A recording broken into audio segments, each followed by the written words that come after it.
नमस्कार। बिहार की बात में आपका स्वागत है। मैं हूं पंकज कुमार। इस खास पेशकश में हम चर्चा करेंगे कि पशुपति पारस की मुलाकात लालू प्रसाद से होती है और उसके बाद किस तरीके से उनके तेवर बदल जाते हैं। इसके पीछे की कहानी क्या है? दरअसल हम आपको बता दें कि पशुपति पारस को लालू प्रसाद की ओर से पूरे तरीके से एश्योर किया जाता है कि आप हमारे गठबंधन में शामिल होंगे। और उसके बाद पशुपति पारस क्या करते हैं कि वो पटना में चौकीदार, बिहार राज्य दफादार चौकीदार पंचायत के संयुक्त तत्वावधान में मंगलवार को गर्दनीबाग में राष्ट्रीय लोक जनशक्ति पार्टी के सभी नेता मिलकर के धरना देते हैं। और इसमें हम आपको बता दें कि संसदीय बोर्ड के अध्यक्ष सूरजभान सिंह, विधान पार्षद भूषण कुमार, प्रदेश अध्यक्ष प्रिंस राज, प्रवक्ता श्रवण कुमार अग्रवाल, प्रधान महासचिव केशव सिंह और अन्य नेता शामिल रहते हैं और नीतीश कुमार पर निशाना साधते हैं। हम आपको यह बताने जा रहे हैं कि दरअसल लालू यादव और पशुपति पारस की बातचीत क्या होती है और लालू प्रसाद ने कितनी सीटें देने की बात कही है। हम आपको यह भी बताएंगे कि पशुपतिनाथ पारस जब लालू यादव से बात करते हैं तो उनको यह भी कहते हैं कि हमारे साथ सूरजभान सिंह भी, और सूरजभान सिंह की तब एंट्री होती है। और आपको हम बता दें कि सूरजभान सिंह साफ तौर पर कहते हैं कि वो अपने लोगों को 5 टिकट बांटेंगे। हम आपको यह भी बताने जा रहे हैं कि वो कौन कौन सा विधानसभा सीट है जहां सूरजभान सिंह 5 टिकट बांटेंगे। तो सवाल यह उठता है कि सूरजभान सिंह, पशुपति पारस लालू यादव के साथ मिलकर के महागठबंधन इंडिया ब्लॉक का हिस्सा बनने जा रहे हैं और एनडीए को मजा चखाने का सोच रहे हैं।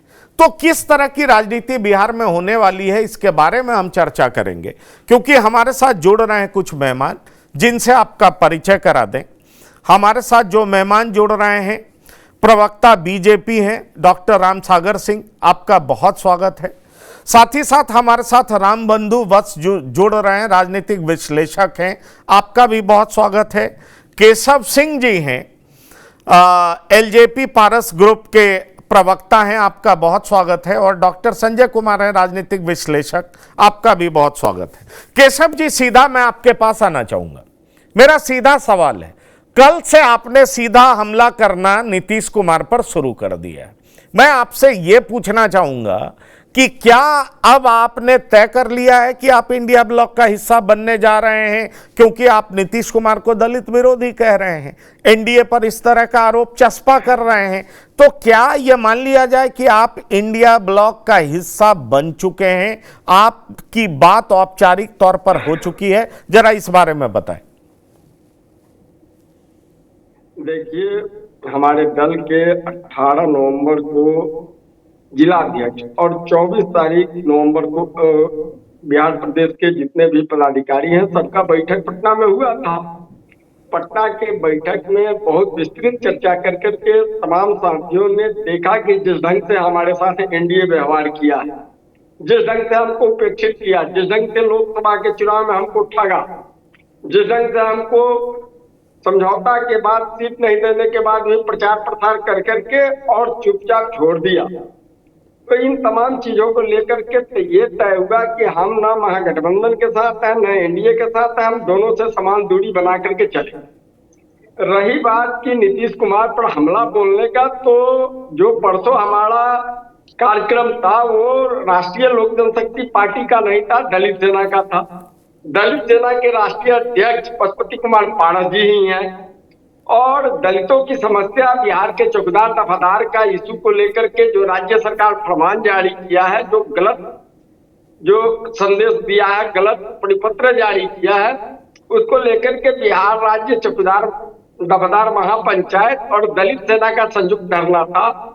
यदि दलित समाज पर का अवहेलना होगा, दलित समाज को ठगा जाएगा, दलित समाज को उपेक्षित किया जाएगा, उसका शोषण होगा, तो निश्चित रूप से हम मुखदर्शक नहीं रहेंगे, बल्कि राज्य सरकार हो चाहे केंद्र सरकार हो या कोई भी सरकार हो, उस पर हम हमला बोलेंगे। उसी के तहत सारी बात को रखा गया है।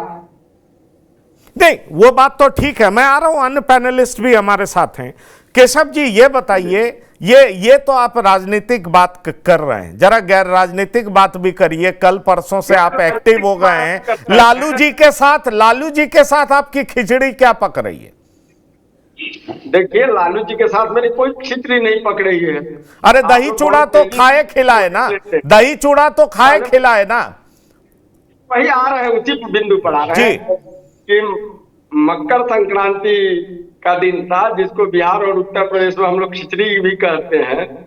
और मकर संक्रांति के शुभ अवसर पर प्रतिवर्ष हम लोग भोज करते हैं। उस भोज के लिए एनडीए के तमाम नेताओं को आमंत्रण दिए थे, हम महागठबंधन के नेताओं का दिए थे।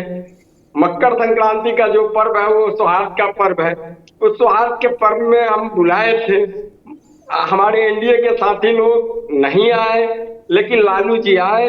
हम लालू जी का आभार व्यक्त करते हैं, धन्यवाद देते हैं। और उन्होंने आकर के, यहाँ प्रेस मीडिया के लोग भी जुटे हुए थे, लालू जी से प्रश्न किया कि पारस जी को आप एनडीए ब्लॉक में ले रहे हैं। तो उन्होंने कहा कि पारस जी आए, स्वागत है। नेक्स्ट 2 रोज के बाद फिर लालू जी के यहाँ से टेलीफोन आता है, चाय पर बुलाया जाता है। निश्चित रूप से गए हैं, लेकिन बातचीत हो रही है अभी प्राइमरी स्टेज पर। कोई बात, चलिए प्राइमरी स्टेज पर है, लेकिन आगे की बातचीत क्या हुई है, आगे की बातचीत क्या हुई है केशव जी, हम आपको बताते हैं। ठीक है, हम आपको बताते हैं। और डॉक्टर रामसागर जी मुस्कुरा रहे हैं, डॉक्टर रामसागर जी मुस्कुरा रहे हैं, बीजेपी के प्रवक्ता हैं। डॉक्टर रामसागर जी तैयार हो जाइए, आपकी पार्टी का विरोध पशुपति पारस जी करने वाले हैं, इसलिए भी तैयार हो जाइए कि पशुपति पारस जी लालू जी से मिलने जाते हैं तो कहते हैं कि हमारी पार्टी में सूरजभान जी भी रहेंगे, उनके साथ ही हम आएंगे। और बात यहीं पर नहीं रुकती है, बात इससे आगे भी बढ़ जाती है। और सूरजभान जी कहते हैं कि हम 5 सीट हम बांटेंगे, कुल 15 सीट पारस जी को मिलने जा रहा है, जिसमें 5 सीट सूरजभान सिंह बांटने जा रहे हैं। उसमें एक मोकामा भी है, यह बात आप जान लीजिए। आपको बता दें, उसमें एक मोकामा भी है डॉक्टर रामसागर सिंह, उसमें एक नवादा भी है, उसमें एक सूरजगढ़ा भी है, उसमें तेगड़ा बछवाड़ा भी है। अब लखीसराय है कि नहीं है वो मुझे क्रॉस चेक करना पड़ेगा, लेकिन ये सारी सीट पर सूरजभान जी अपने उम्मीदवार को उतारने जा रहे हैं। तो ये जो A to Z पार्टी बनाने की मंशा है तेजस्वी यादव की, आपको लग रहा है उस मंशा को पूरा करने में सूरजभान जी महत्वपूर्ण भूमिका अदा करने जा रहे हैं? आपके लिए चिंता का विषय। आऊंगा केशव जी, अभी बहुत समय, आपसे बहुत सारा सवाल करूंगा। क्या आपको लग रहा है कि ये जो कल गोलीबारी हुई, वहां पर मोकामा में अनंत सिंह चुनाव लड़ते हैं, उनके विरोध में सूरजभान सिंह उम्मीदवार उतारेंगे, ये लड़ाई अब वहीं नहीं थम रही है, ये आगे लड़ाई राजनीतिक भी है। और सोनू सिंह ने अपने इंटरव्यू में भी कहा है कि ये लड़ाई राजनीतिक है। मुझे तो सब में कनेक्शन दिख रहा है, पर चिंतित आपको होना चाहिए, एनडीए के लिए अच्छी खबर नहीं है ये। पंकज जी, एनडीए के लिए कोई चिंता की बात नहीं है। जब आप अभी बता रहे हैं, मैं मुस्कुरा इसलिए रहा था कि मोकामा में ये खबर बहुत पहले आ चुकी थी। जिस खबर की बात आप कर रहे थे, मोकामा में अपने लोगों के साथ एक छोटा सा कार्यक्रम में, भोज के कार्यक्रम में, वो उनके लोग बता भी चुके थे। खैर, हम लोग तो चाहेंगे एनडीए, अभी भी अमित शाह जी जो दिल्ली में संजय झा जी के आवास पर जो हुआ था, उस दिन भी अमित शाह जी ने कहा कि मैं तो चाहूंगा कि पारस जी भी एनडीए में ही रहे, और अभी भी हम लोगों की इच्छा है कि रहे।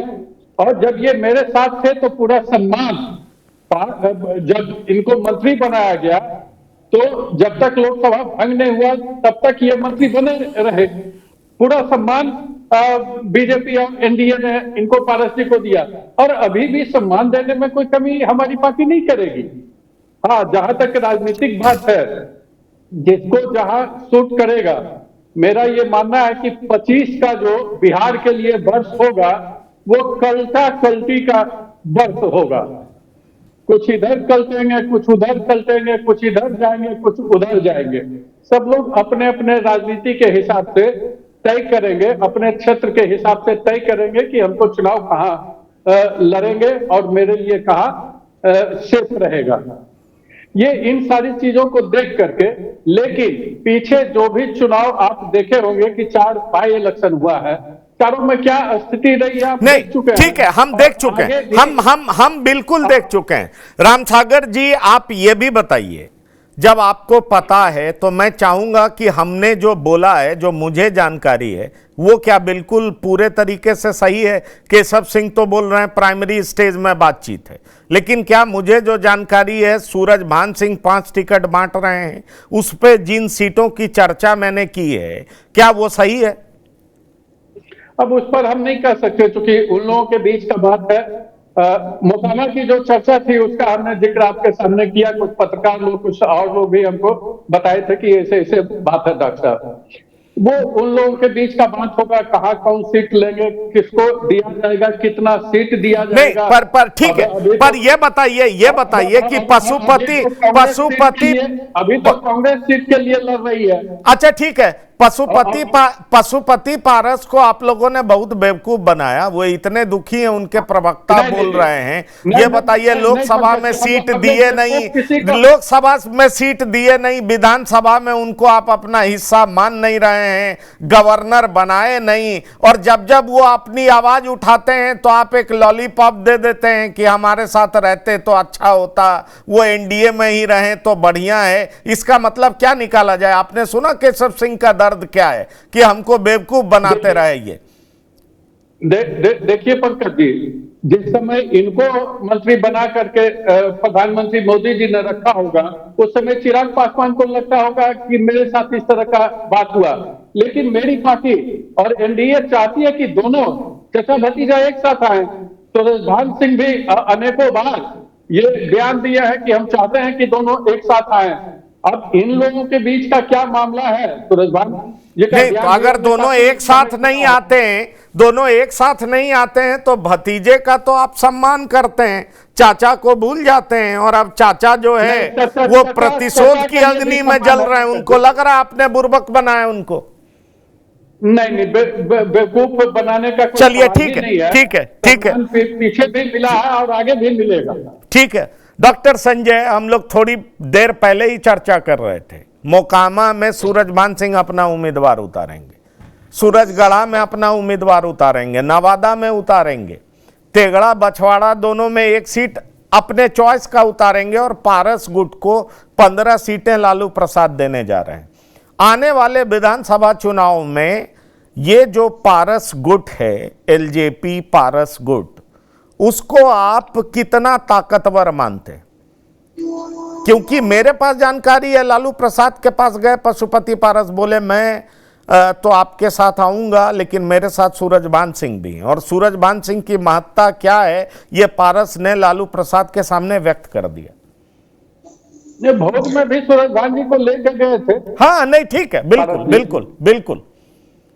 देखिए, सूरजभान सिंह एक महत्वपूर्ण पार्टी के पदधारक भी हैं, और कहा जाता है कि उस निर्माण में भी उनकी भूमिका है। और जब ये पार्टी टूट रही थी, उस समय भी सूरजभान सिंह को लेकर के चिराग पासवान के जो बयान थे वो सामने आए थे लोगों के, कि कैसे सूरजभान सिंह ने हमारे साथ छल किया, और कैसे वो सारे जो मेंबर ऑफ पार्लियामेंट थे उनको लेकर के वो उधर चले गए, हम बिल्कुल अलग थलग पड़ गए। बाद में जब पशुपति कुमार पारस और उनकी पार्टी को एक भी टिकट पार्लियामेंट में नहीं दिया गया, किनारे लगा दिया गया, तो एक बयान उस समय भी आया था कि सूरजभान सिंह ने कहा था कि हम आर्थिक रूप से इतने सशक्त हैं कि हम पूरी ऊर्जा लगा देंगे पार्टी को फिर से पुनर्जीवित करने के लिए, और अगर साधन की जरूरत होगी तो साधन की कोई कमी हम नहीं होने देंगे। तो सूरजभान सिंह आज की तारीख में महत्व तो रखते ही हैं, और पारस जी इस बात को समझते हैं। कहा जाता है कि सूरजभान सिंह की भी बड़ी भूमिका थी जब ये जो पार्टी, जो रामविलास पासवान जी की पार्टी जब टूट रही थी। खैर, ये तो भारतीय जनता पार्टी का निर्णय था कि चिराग पासवान को 5 की 5 सीटें दे दी गई और पारस जी को एक भी सीट नहीं दी गई। अब ये लोग लालू प्रसाद जी के साथ करीब करीब बात बन चुकी है, सीटें कितनी होगी ये तो अभी खुल करके आया नहीं है। जब तक औपचारिक घोषणा नहीं हो जाती है तब तक तो कयास ही लगता है।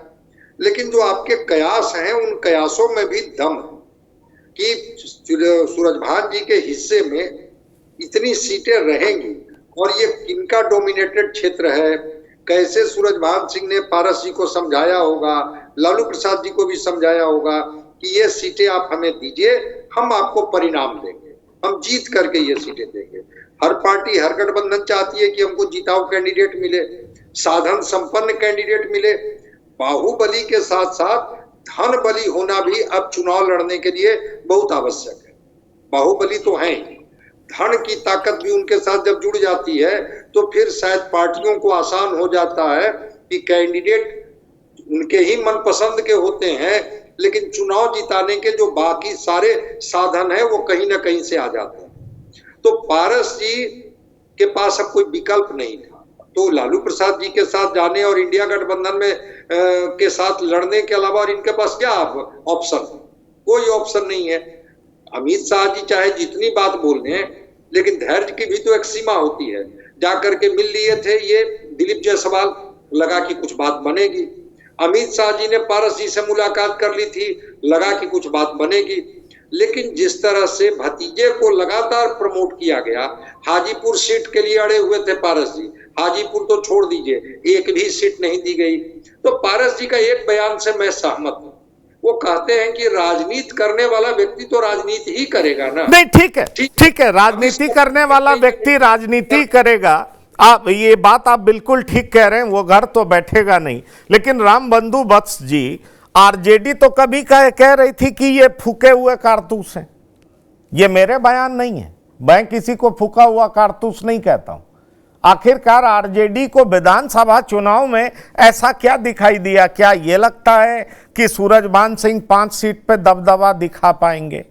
अपने समाज में उनका वोट है, जिस उम्मीदवार को लाएंगे वो ताकतवर होगा। और अगर हम 15 सीटें देते हैं तो पासवान के वोटों में भी सेंधमारी होगी, अलग अलग जाति के लोग होंगे, उन वोटों में भी वो अलग अलग सीट पर डेंट पहुंचा सकते हैं। क्या यही वजह है कि लोकसभा में जो आरजेडी कह रही थी फूके हुए कारतूस हैं, दगे हुए कारतूस हैं, उनको विधानसभा चुनाव में पारस गुट इंपॉर्टेंट नजर आने लगा है?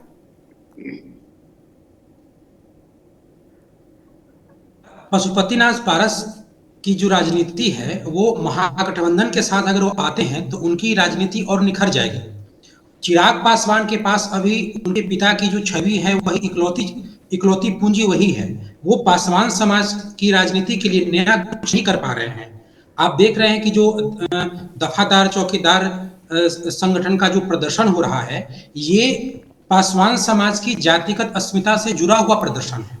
ये नौकरी का मसला है, ये उस नौकरी का मसला है और ये जातिगत अस्मिता से जुड़ा है। इसमें पासवान जाति में सेंधमारी करने के लिए ये जो प्रदर्शन है, इसके सपोर्ट के जरिए एक अच्छा कॉरिडोर पशुपतिनाथ पारस जी बना सकते हैं। और चिराग पासवान जब सत्ता में है तो वो दलित समाज के लिए कुछ कर नहीं पा रहे हैं। ये एक बड़े नेता जरूर हैं, लेकिन कुछ नया नहीं कर पा रहे हैं। जब अंबेडकर जी पर टिप्पणी किया था गृह मंत्री अमित शाह ने, तभी वो कुछ नहीं बोल पाते थे। आज जो ये प्रदर्शन चल रहा है इस समाज का इतना बड़ा, उसमें वो कुछ नहीं कर पाते हैं।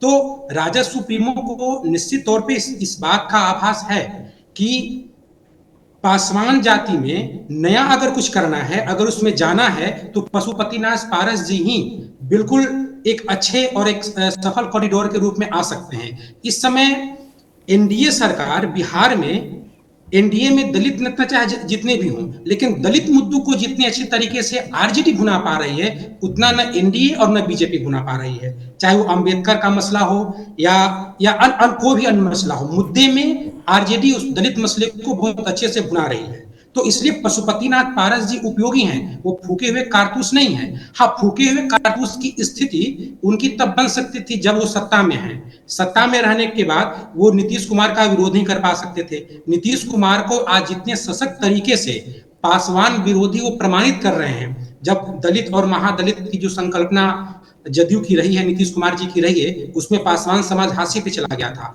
उसको भी अब पशुपतिनाथ पारस भुना रहे हैं। चिराग पासवान एनडीए में रह के उसकी भी आलोचना नहीं कर पा, वो भी आलोचना नहीं कर रहे हैं। तो जब वो सत्ता से विरोध में है, पारस जी जब आरजेडी के साथ आते हैं तो वो उपयोगी साबित होंगे। और आरजेडी के साथ जब से माले आया है, जब से वामपंथी पार्टी आया है, तब से उसका दलित प्रभाव बढ़ चुका है। दलित लोगों के वोटों के जरिए वो 2020 में भी अच्छा प्रदर्शन कर पाया था। ऐसे में पारस जी के आ जाने से महागठबंधन को निश्चित तौर पर लाभ होगा। महागठबंधन को लाभ होगा, महागठबंधन को लाभ होगा। पर केशव जी, आपके संबंध तो नीतीश कुमार से बड़े अच्छे थे। जब आप लोकसभा चुनाव में आपको टिकट नहीं दिया जा रहा था, बीजेपी आपके साथ उस तरह का बर्ताव कर रही थी, तो आपके पक्ष में नीतीश कुमार खड़े थे। नीतीश कुमार बोल भी रहे थे कि ये गलत हो रहा है। फिर आप हमले नीतीश कुमार पर कर रहे हैं। ये एक राजनीतिक इंडिकेशन है ना कि आने वाले समय में आप क्या करने जा रहे हैं। आप लालू जी का हाथ पकड़ने वाले हैं, नीतीश कुमार को घेरने वाले हैं। एनडीए के खिलाफ आप इसलिए जा रहे हैं क्योंकि एनडीए में आपको कुछ मिला नहीं।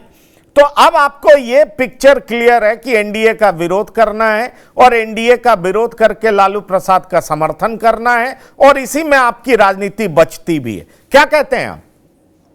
देखिए, राष्ट्रीय लोक जनशक्ति पार्टी के हमारे परम पूज्य नेता रामविलास पासवान जी को का मामला हो, चाहे पशुपति कुमार पारस जी का, इनका रिश्ता हर एक दल के से बहुत अच्छा रहा है। नीतीश कुमार जी से भी रहा है, भारतीय जनता पार्टी के लोग से भी रहा है, आपको आरजेडी के लोगों से भी रहा है, सीपीआई, सीपीएम, माले, यहाँ तक कि कांग्रेस, किसी से हमारा संबंध न खराब हम करते हैं, न संबंध बिगाड़ते। रहा बात कि आज हम एनडीए पर हमलावर इसलिए हैं क्योंकि दलित समाज का हकमारी हो रहा है, दलितों के साथ अन्याय हो रहा है, दलितों के साथ सरकार भेदभाव कर रही है, दलितों के साथ शोषण कर रही है। आपने देखा कि चौकीदार दफादार आज से पासवान जाति का परंपरागत पेशा नहीं है। ये मुगलों का शासन हजारों वर्ष से चला आ रहा था, अंग्रेज के जमाने में रहा, आज तक चला आ रहा है। उसको नीतीश कुमार ने क्या किया? उसको नीतीश कुमार उठा करके जनरलाइज कर दिए, सामान्य कोटि में डाल रहे हैं। ठीक उसी ढंग से बिहार में दलित महादलित कर करके दलितों को दो भाग में बांट दिए। सारे दलितों का आज उपेक्षा हो रहा है।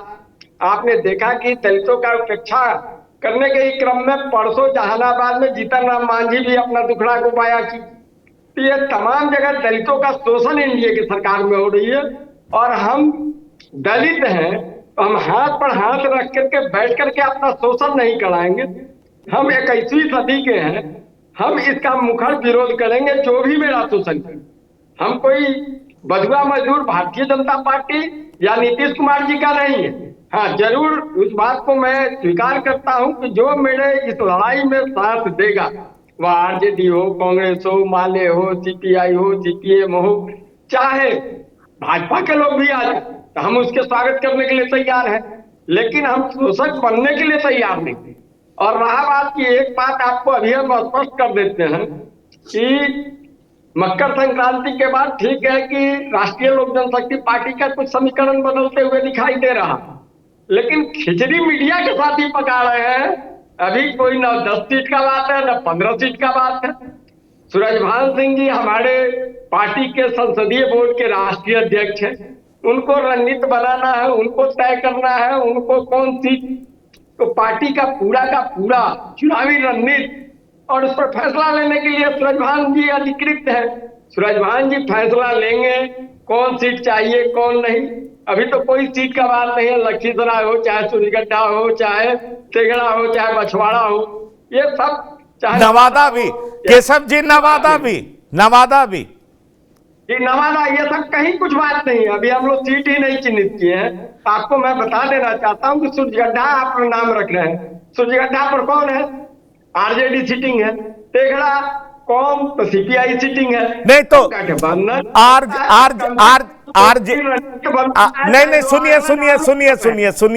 सुनिए, आरजेडी सीटिंग है, वो विश्वास प्रस्ताव के दरमियान जेडीयू के तरफ आ गए थे।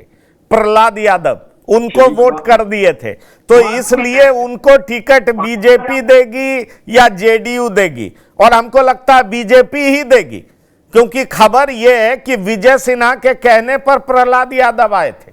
मोकामा से भी आरजेडी के उम्मीदवार हैं, अनंत सिंह की पत्नी आरजेडी से ही जीती है ना, लेकिन वो विश्वास प्रस्ताव में नीतीश कुमार के साथ चली गई, तो वो उनको भी टिकट जेडीयू से मिलेगा। देखिए, अगर हम लोग कुछ बोल रहे हैं तो हम लोगों ने अपना रिसर्च किया है और तभी बोल रहे हैं कि क्यों आप कहां से लड़िएगा, कैसे आप चोट पहुंचाइएगा, क्या दिक्कत करिएगा, इस सब का तेघड़ा बछवाड़ा कैसे सूरजभान जी का अड्डा रहा है, जगह रहा है, उससे क्या नाता रहा है, उस बात से भी हम अवगत हैं। और आप ये भी बता दीजिए कि ठीक है, दही चूड़ा में जाना, फिर वो आपके घर आए, एक सप्ताह में 3-4 मुलाकात कर चुके हैं आपके नेता, ऐसा तो है नहीं, उससे पहले तो मुलाकात हो नहीं रही थी। इस पिछले सप्ताह में 4 मुलाकात का मतलब क्या है?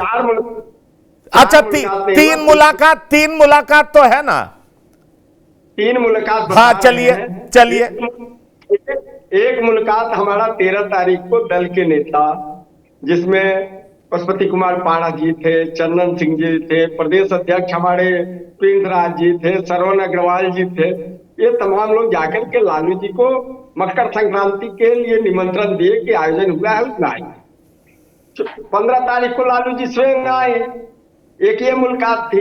उसके बाद उस दिन बहुत भीड़ था, मकर संक्रांति के भोज में कोई बैठ करके बातचीत सामान्य रूप से नहीं हो पाया, तो लालू जी ने कुछ बातचीत करने के लिए इच्छा व्यक्त किया कि पाड़ा जी आइए, चाय पर बैठ करके कुछ बात करते हैं, पारिवारिक संबंध है उनके परिवार से, रामविलास जी के समय से है। तो पारस जी गए, 15 मिनट चाय पिए, बात हुई, कोई राजनीतिक न बात हुआ है, न राजनीतिक उस धारा में बढ़ा है।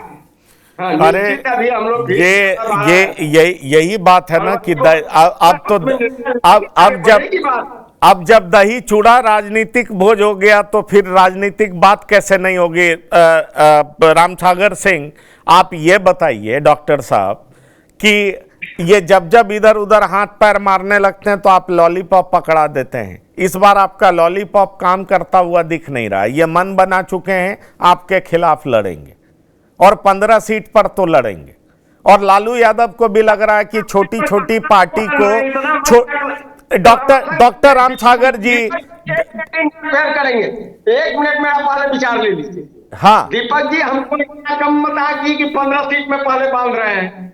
रही बात की, देखिए, लोक जनशक्ति पार्टी का ताकत का बता देते हैं आप। यही लोक जनशक्ति पार्टी है कि 2000 वर्ष में टोटल एनडीए, जिसमें नीतीश कुमार, शरद यादव, रामविलास पासवान, आनंद मोहन, तमाम लोग मिलकर लालू जी के खिलाफ लड़े, लेकिन लालू जी को सत्ता से नहीं हटाए। यही नीतीश कुमार जी 7 दिन का ओथ लेकर के सदन में बहुमत नहीं साबित कर पाए। लेकिन 2005 में लोक जनशक्ति पार्टी का 2000 में निर्माण हुआ, 2005 में लड़े, हम 29 सीट जरूर जीते, लेकिन सत्ता परिवर्तन कर दिए। यही लोक जनशक्ति पार्टी है कि 2000 में चुनाव लड़ा। अच्छा, चलिए, अब आपकी बात का मतलब हम समझ रहे हैं। आप 15 सीट पर खुश नहीं हैं, ये 30-35 से कम पे नहीं मानेंगे। ये बता रहे हैं हम 29 जीते थे 2005 में। डॉक्टर रामसागर सिंह, ठीक है, आप अपनी बात कह दिए, फिर आ रहे हैं आपके पास, फिर आएंगे आपके पास। डॉक्टर रामसागर सिंह, पशुपति पारस को आप लाख फुसलाने का कोशिश करिए, अब वो मन बना चुके हैं, पंकज जी, हम फुसलाएंगे नहीं। अरे भाई, तो ना आप गवर्नर का पद दीजिएगा, ना सीट दीजिएगा, ना एनडीए का हिस्सा बनाइएगा, ना एनडीए की मीटिंग में बुलाइएगा, तो कैसे आपका हिस्सा है? वो कह तो रहे हैं कि आप बुर्बक बना रहे थे। अभी तो पंकज जी चुनाव में काफी टाइम है, 7-8 महीने बचे हुए हैं। नहीं, लेकिन आप एनडीए की मीटिंग तो कर रहे हैं ना, जिला में आपकी मीटिंग चल रही है जेडीयू के साथ और लोगों के साथ, वहां तो आप इनको बुला नहीं रहे। सच बात एक्सेप्ट क्यों नहीं करते हैं कि चिराग पासवान के दबाव में आप हाथ अगर पारस जी के तरफ बढ़ाते हैं तो चिराग पासवान आपका विरोध करने लगते हैं। कभी कोटा विद इन कोटा, दलित में क्रीमी लेयर के मसले पर वो भारत बंद में शामिल हो गए, अभी बीपीएससी के खिलाफ बोलने लगे। आप दिलीप जायसवाल को भेजे, चिराग पासवान नाराज होने लगे। ये अमित शाह कुछ बोले, पता नहीं वो नाराजगी कैसे जाहिर कर देंगे। तो आपको साफ दिख रहा है कि दुधारू गाय चिराग पासवान है, तो क्या किया जाए? हम वैल्यू तो चिराग पासवान को देंगे, क्योंकि आपको लगता है कि पासवान समाज का वोट चिराग पासवान के पास है। आपको लगता है कि रामविलास पासवान के असली विरासत संभालने वाले चिराग पासवान ही हैं, और राजनीति में मुफ्त में कुछ नहीं दिया जाता। इसलिए जो आपकी समझ है उस हिसाब से आप काम कर रहे हैं। आप 1-2 सीट दे भी सकते थे, लेकिन आप चिराग पासवान के दबाव में नहीं दे पाएंगे। क्या मैं गलत बोल रहा हूं? पंकज जी, असल है क्या कि हम लोग जो राजनीति कर रहे हैं वो बिहार के विकास के लिए कर रहे हैं। विकास को जंगल राज में धकेलने से बचाने की राजनीति कर रहे हैं। अराजकता नहीं फैले बिहार में, जो विकास का पटरी पर बिहार चल चुका है फिर रिवर्स न हो, इस बात के लिए कर रहे हैं। मैं एक चीज बताता हूं पंकज जी, 2009 की बात है। रामविलास पासवान जी चुनाव हार गए थे, 2009 का लोकसभा चुनाव। तो हम लोग खाने पर बैठे बैठे 4 ही आदमी थे। एक विनय जी पत्रकार थे यूएनआई के, एक और दिल्ली के बड़े पत्रकार थे, और मैं और रामविलास जी। तो रामविलास जी चर्चा शुरू किए तो कहे कि डॉक्टर साहब, लालू जी से हम गठबंधन करेंगे। तो मेरे मुंह से अनायास निकल गया कि सर सतिएगा तो जल जाइएगा। तो सर वो समय हमको पूरा जात का गणित समझाने लगे रामविलास जी। रामशंकर जी आपको स्मरण दिला देते हैं, एक चीज सुन लीजिए कि 2009 का लोकसभा का चुनाव पशुपति रामविलास पासवान लालू जी मिलकर के लड़े थे, और उस चुनाव में हाजीपुर से रामविलास जी हारे थे। तो ये आप कह रहे हैं कि लालू जी से सटिएगा तो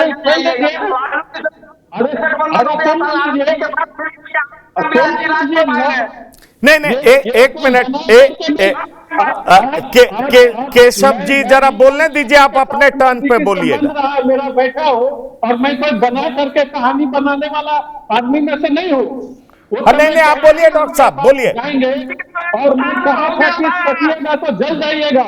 और 10 के चुनाव में लालू जी के साथ गठबंधन किए थे और बुरी तरीके से हारे थे। रामविलास जी भी हारे थे, लालू जी भी हारे थे। 2010 के चुनाव में लालू जी 22 पर अटक गए थे। मैं कोई कहानी बना करके बताने वाला आदमी नहीं हूँ। जो सच्ची कहानी मैं बता रहा हूँ। तो 2010 में उनके साथ मिलकर के ये चुनाव लड़े थे रामविलास जी। विधानसभा का चुनाव लड़े थे, मिलकर के लड़े थे। और उसी समय राज्यसभा, उस गठबंधन के बाद ही राज्यसभा में रामविलास जी को भेजा था लालू जी, और राज्यसभा में जाने के लिए ही गठबंधन वो कर रहे थे। तुरंत मेरे को वो बात समझ में आ गई थी कि ये चुनाव हारे हैं, राज्यसभा जाना चाहते हैं, इसलिए गठबंधन उनके साथ जाएंगे, और वो गए थे। चलिए, वो गए थे, ठीक है। डॉक्टर संजय, बताता हूँ जो आप कह रहे हैं पंकज जी, हो सकता है कि क्योंकि सूरज भान बलिया से भी जीते हुए हैं, तो 2 सीट उधर की बात कर रहे थे, तो बलिया के हिसाब से वो बात कर रहे होंगे। मुंगेर से उनकी पत्नी जीती थी, तो जो मोकामा और सुरगढ़ा की बात कर रहे हैं वो मुंगेर लोकसभा का। नवादा में चंदन जीते हैं, तो वहां के सीट की बात। ये 3 लोकसभा में तो ये तीनों जीते हुए हैं। हो सकता है कि उस तरह का बात आपको कोई बताए होंगे, ये स्टोरी चलते रहता है। लेकिन अभी तक कोई फैसला हमारे समझ से ये नहीं हो पाया है, और आगे देखिए क्या होता है। आगे जब होगा तब फिर बात किया जाएगा। देखिए डॉक्टर साहब, फैसला तो बंद कमरे में होता है ना, और जब फैसला पूरे तरीके से फैसला जब पूरे तरीके से हो जाता है, उसके बाद औपचारिक तौर पर अनाउंसमेंट होता है। सवाल यह है कि पशुपति पारस को जोश कहां से मिला? जब वो दही चूड़ा खाए, दही में गर्मी होता है कि ठंडा रहता है, ये तो केशव जी बताएंगे, लेकिन उनमें जोश दही चूड़ा के बाद ही आया। और वो ये कहते हैं 2025 में, डॉक्टर संजय, ये मेरे स्टेटमेंट नहीं है, ये पशुपति पारस के स्टेटमेंट है। और वो राष्ट्रीय लोक जनशक्ति पार्टी के सबसे बड़े नेता हैं। सवाल यह है कि 2025 में रास्ते खुले हैं, इंतजार कीजिए समय का, क्योंकि व्यक्ति नहीं बल्कि समय बलवान होता है। ये शब्द हैं पशुपति पारस के। तो समय बलवान हो चुका है, होने वाला है। अंदर खाने जो बात हुई है उसके हिसाब से समय बलवान अब उनका हो चुका है। औपचारिक तौर पर जब वो अनाउंसमेंट करेंगे तब लोगों को पता चलेगा कि हाँ वाकई समय बलवान हो चुका है। डॉक्टर संजय कुमार, क्या ये लाइन साफ तौर पर इशारा नहीं करता कि उनकी डील आरजेडी के साथ पक्की हो चुकी? नहीं, डील तो पक्की हो चुकी है। लालू प्रसाद जी के साथ एक समझौता हो गया है और लालू प्रसाद जी ने कहा कि ठीक है, आइए आप हमारे गठबंधन में आइए और हम लोग मिलकर चुनाव लड़ेंगे। स्वाभाविक है कि ऐसा नहीं है, पशुपति कुमार पारस जी लालू जी के भी मंत्रिमंडल में रहे हैं, तो बड़े अनुभवी नेता हैं, लंबा संसदीय जीवन उनका रहा है। तो निश्चित रूप से जब एनडीए, मैं फिर दोहरा रहा हूं कि जब एनडीए पारस जी को बिल्कुल किनारे कर दे, कहीं कोई महत्व नहीं दिया, जिसकी उम्मीद नहीं थी। ठीक है, चिराग पासवान जी के हिस्से में जितनी भी सीटें आ जाए, लेकिन लग रहा था कि इस तरह से पारस जी को एनडीए बिल्कुल किनारे कर देगी राजनीति में, इसकी संभावना नहीं दिख रही थी। तो स्वाभाविक है कि वो समय की बात, ताकत की बात इसलिए वो नहीं कर रहे थे कि इंडिया गठबंधन से भी कोई उनको बहुत उस तरह का ग्रीन सिग्नल नहीं मिल रहा था। अब 2025 के विधानसभा चुनाव के लिए निश्चित रूप से लालू प्रसाद जी से इनकी सकारात्मक बात हुई है।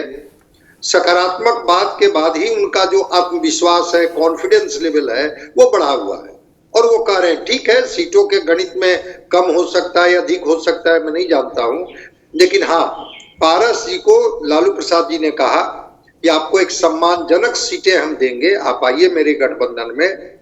और चूंकि बार बार बात हो रही है सूरजभान सिंह जी की, तो बिल्कुल, चाहे वो मुंगेर लोकसभा हो, नवादा लोकसभा हो, बेगूसराय लोकसभा हो, जो बलिया लोकसभा में था जी, बलिया, तो ये सबसे तो ये रहे ही हैं, तो उस क्षेत्र के, उसके विधानसभा की समझ तो होगी ही।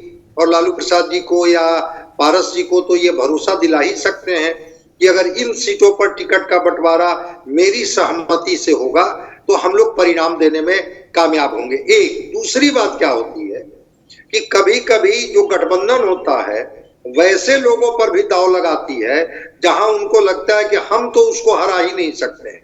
वो व्यक्ति जब उस एनडीए गठबंधन का उम्मीदवार हो जाएगा तो मजबूत हो जाएगा, तो क्यों ना उसी के हथियार से उसी को पराजित किया जाए। इसमें भी राजनीतिक पार्टियां इस तरह का इस्तेमाल, हथकंडे का इस्तेमाल करती है।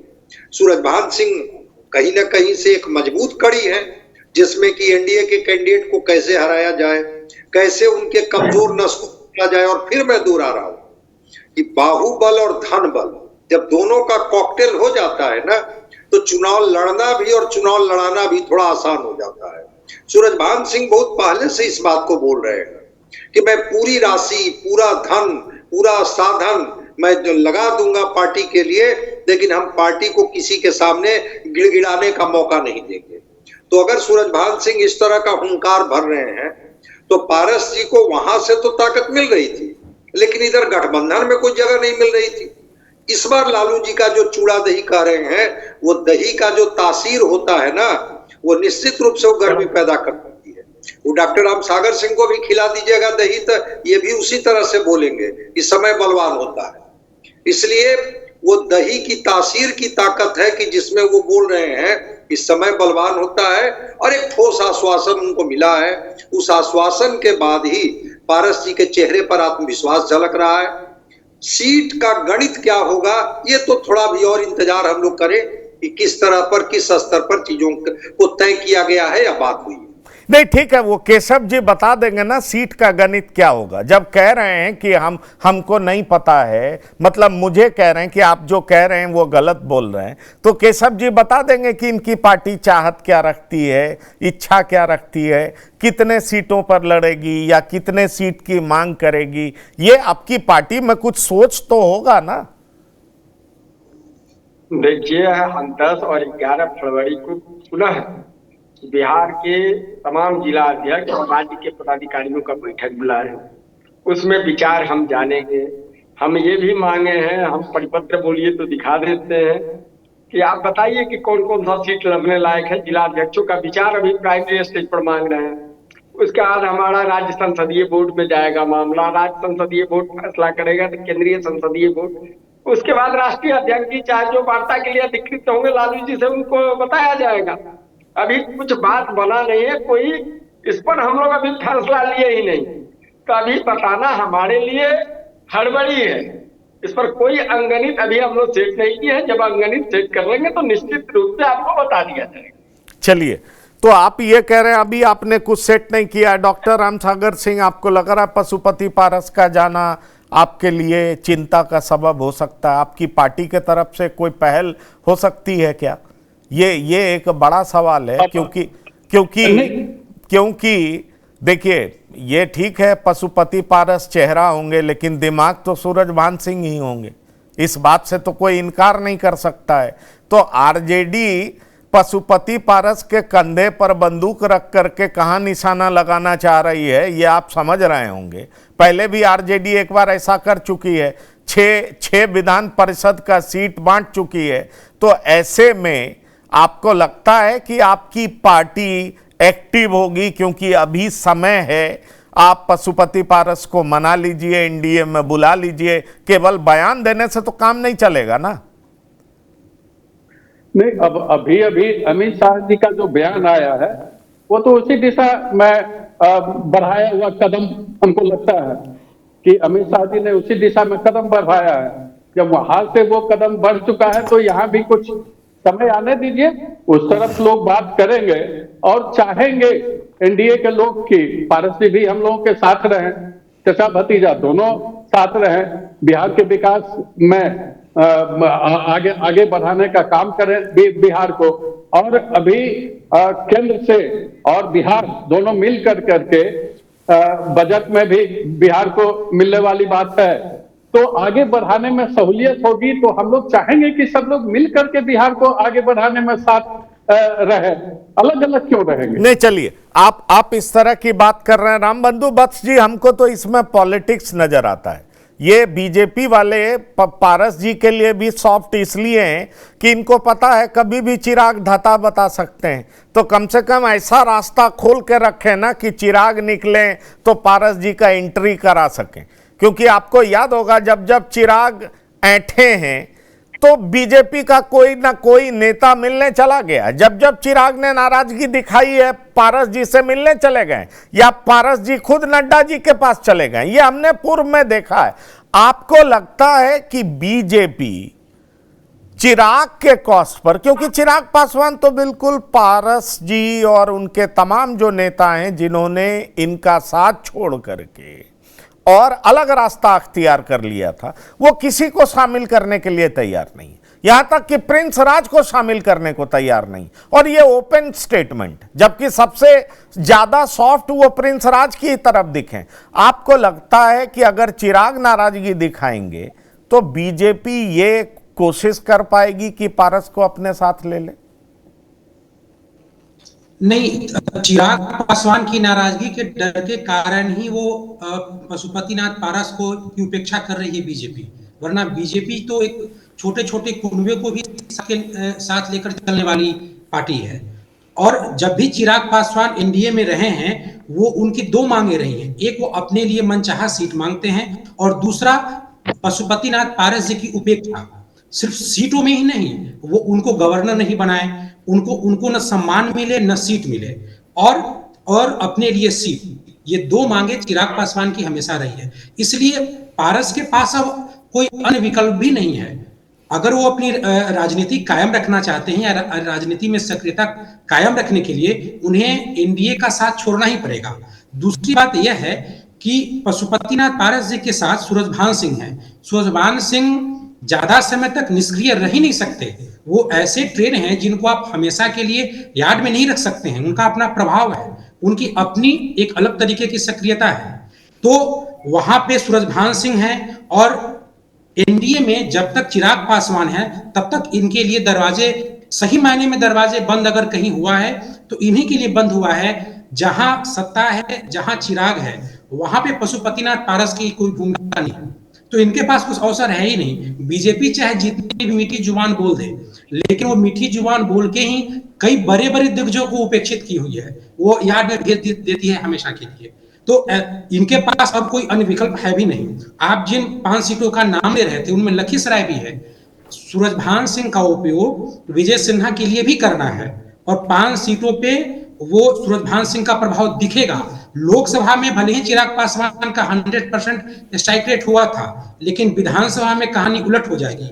जितनी आशान्वित है, भले ही वो पासवान समाज के बड़े नेता हैं चिराग पासवान, लेकिन बीजेपी जितनी आशान्वित है चिराग पासवान को लेकर के, ठीक है, वास्तव में विधानसभा में वैसा बिल्कुल बिल्कुल बिल्कुल। एक सवाल डॉक्टर संजय आपसे मैं आपसे पूछना चाहूंगा। मुन्ना शुक्ला को लोकसभा चुनाव में टिकट दिया गया सूरजभान के जरिए। आपको लगता है सूरजभान सिंह के जरिए लालू प्रसाद को यह लग रहा है कि भूमिहारों को अपने तरफ खींचा जाए? क्योंकि लोकसभा चुनाव में लालू प्रसाद के तरफ से कोशिश हुई थी कुछ हद तक, कुशवाहा समाज पर पूरा उनकी नज़र थी। क्या आपको लगता है कि इस तरह का प्रयास हो सकता है? क्योंकि मुन्ना शुक्ला को भी टिकट दिया गया था, और जिस तरीके से तेजस्वी यादव मोकामा भी जाते देखे गए थे जब तक वो विरोध में थे, ये काफ़ी पहले की बात है, तो एक कोशिश, एक प्रयास, कहा गया कि ये भूमिहारों को भी जोड़ने का प्रयास करेंगे। तो कुछ ऐसा कदम आप देख रहे हैं? क्योंकि बिहार की राजनीति जाति से परे नहीं है, और जाति समीकरण को साधना जरूर अब लालू प्रसाद भी चाहेंगे, क्योंकि नीतीश कुमार उधर जाने वाले नहीं हैं। तो इस तरह का कुछ आपको दिखाई पड़ता है क्या कि ये सोच भी हो सकती है? नहीं, लालू प्रसाद जी तो इसी के माहिर खिलाड़ी ही माने जाते हैं, और इस तरह का वो प्रयोग खूब करते रहते हैं कि सिंबॉलिक ही सही। अब मुन्ना शुक्ला को टिकट देकर के एक सिंबॉलिक ही सही एक मैसेज तो दिया उन्होंने कि देखिए हम A to Z की पार्टी हैं, हम सबको प्रतिनिधित्व देते हैं। और सूरजभान सिंह के माध्यम से अगर वो 2, 4, 5 उम्मीदवारों को वो टिकट देते हैं तो निश्चित रूप से इसके मैसेज तो होंगे, मैसेजिंग होगा। और लालू प्रसाद क्या, तेजस्वी भी अपने सभाओं में इस बात का जिक्र करेंगे, जिस तरफ आपने इशारा किया कि MLC के चुनाव में किस तरह से उन्होंने टिकट दिया, और टिकट दे करके, ठीक है, साधन उनके थे, क्षमता उनकी थी, लेकिन जाति तो था और वो पार्टी तो RJD थी। तो इस तरह से चीजों को कभी कभी डाइल्यूट भी किया जाता है कि अगर कोई खास जातियां जो सीधे सीधे अग्रेसिव है, या कहा जाता है कि नहीं वो NDA के साथ खड़ी रहती है, बीजेपी के साथ खड़ी रहती है, क्योंकि वो लालू प्रसाद जी के साथ जा ही नहीं सकती है। लेकिन जब टिकट दे करके, बिल्कुल कुशवाहा को तो हम तो कई बार कहे कि माइक से माइक बनाने की कोशिश लोकसभा में की गई।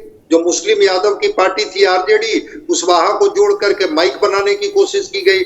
तो ये प्रयोग किया जा सकता है। और मैंने कहा ना कि लोकसभा वाइज मुंगेर, नवादा, बेगूसराय, बलिया, इन सारे क्षेत्रों में जो भूमिहार बहुल क्षेत्र है, अगर इसमें टिकट भूमिहारों को दिलवाने में सूरजभान सिंह या पारस जी सफल हो जाते हैं, इससे कौन इनकार कर सकता है कि लालू प्रसाद जी के प्रति जो एक है कि भाई RJD भी अब टिकट दे रही है, चुनाव लड़ा रही है। कहिएगा तो कभी हम लोग 2000 से लेकर के या 90 से लेकर के 2025 का गणित पर हम लोग बात कर लेंगे कि किस पार्टी ने कब कितना कितना किन किन जातियों को टिकट दिया। चलिए ठीक है, ये इसके बारे में भी बात करेंगे, लेकिन एक बात बहुत साफ दिखाई पड़ रहा है कि अब लालू प्रसाद और तेजस्वी यादव की नज़र उन छोटी पार्टियों पर भी है जिनको साथ करने से ये जातीय समीकरण उनके पक्ष में जाए। क्योंकि एक बात तो बहुत साफ है कि जिस तरीके से कांग्रेस 70 सीटें मांग रही है, तेजस्वी यादव और उनके कोटरी का मानना है कि कांग्रेस को 70 सीटें देने का कोई मतलब नहीं है, हम छोटी छोटी जातियों को साधें जिससे कि वोट समीकरण हमारे पक्ष में आए और वो जीत में तब्दील हो सके। और इसी प्रयास में लालू प्रसाद भी आगे बढ़ते हुए दिख रहे हैं, पारस जी से उनकी केमिस्ट्री भी सत्ती हुई दिख रही है, और इस प्रयास में सूरजभान सिंह की भी एंट्री हो रही है। तो अब देखना दिलचस्प होगा कि जिस फरवरी की बात केशव सिंह जी कर रहे हैं, उस फरवरी में मीटिंग के बाद पारस और लालू प्रसाद के रिश्ते कितने प्रगाढ़ होते हैं, और कितनी सीटें इनको आवंटित की जाती हैं, ये देखना दिलचस्प होगा। लेकिन इंडिकेशन बहुत साफ है कि पारस लालू प्रसाद के साथ जा रहे हैं। इंडिया ब्लॉक या महागठबंधन कह लीजिए, उसमें उनकी एंट्री हो चुकी है। तो बिहार की बात में डॉक्टर रामसागर सिंह, रामबंधु वत्स, केशव सिंह, डॉक्टर संजय कुमार, आप तमाम मेहमानों का शिरकत करने के लिए बहुत बहुत धन्यवाद और शुक्रिया। तो बिहार की बात में इतना ही। ताजा तरीन खबरों के लिए लगातार देखते रहिए TV9। धन्यवाद, नमस्कार।